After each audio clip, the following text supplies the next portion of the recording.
Ça veut dire que celui qui n'est pas prêt à faire une place pour l'autre, il n'y a pas d'avenir.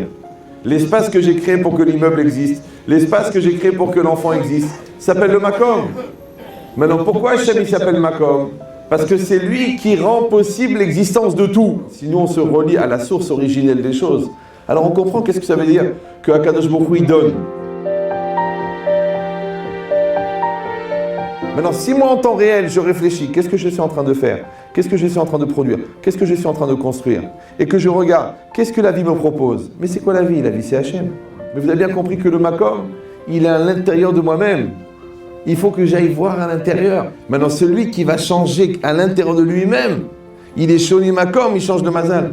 Tu vois des couples, tu dis, ils sont condamnés à divorcer, ceux-là, c'est pas possible. Ils sont condamnés. Égoïsme, lourdeur, bêtise, obstination, maroquinerie, tuniserie, ça ne marchera pas. Eh bien, le gars, il a changé. Il dit, ça c'est Baruch, mais Hayametil, là, c'est pas possible.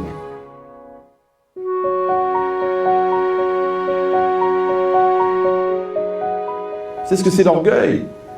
L'orgueil, c'est la dignité des nuls. La Torah d'Eretz Israël, elle n'est pas la même, c'est sûr. Le Shabbat d'Eretz Israël n'est pas la même. Les Chagim d'Eretz Israël ne sont pas les mêmes. Mais c'est dommage d'aller reproduire Ibiza à Ashkelon.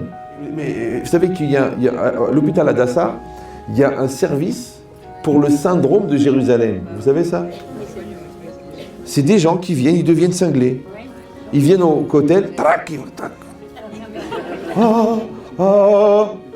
Ça s'appelle le syndrome de Jérusalem. Il n'y a pas le syndrome de New York.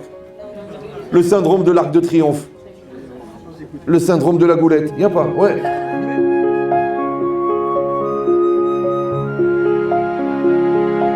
Comment le goy, il a une sensibilité sur l'essentialité, et l'autre, il vient, il dit, viens, on va bien se marier, il y a Ben Chetrit qui vient. Non, c'est intéressant. Moi, ça ne me dérange pas en vérité. Si quand vous voyez la personne, vous avez envie de prier, c'est que cette personne-là, elle prie régulièrement. Si quand vous voyez cette personne, vous avez envie de vous habiller de manière pudique, c'est que cette personne-là, elle a intégré la pudeur. Ça veut dire qu'en fait, quand tu as intégré quelque chose, tu vas l'émettre. Moi, je vous pose, qu'est-ce qu'il veut le bon Dieu? Qu'est-ce qu'il veut? Qu'est-ce qu'il veut?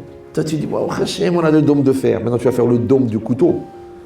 Tu vas faire le dôme de la hachette.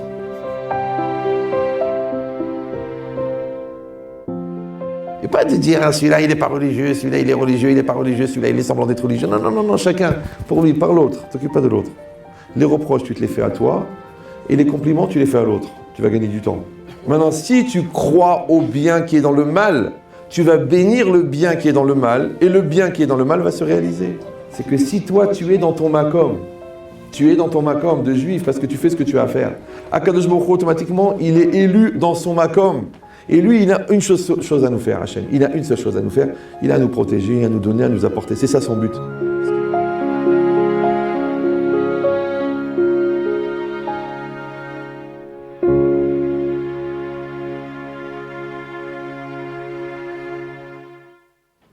Non, parce qu'ils me font des signes, genre comme ça. C'est l'Aïnara ou quoi? Je sais que je suis beau, mais enfin, Hamza. Ah, 5 minutes. Non, 5 minutes, on peut le faire.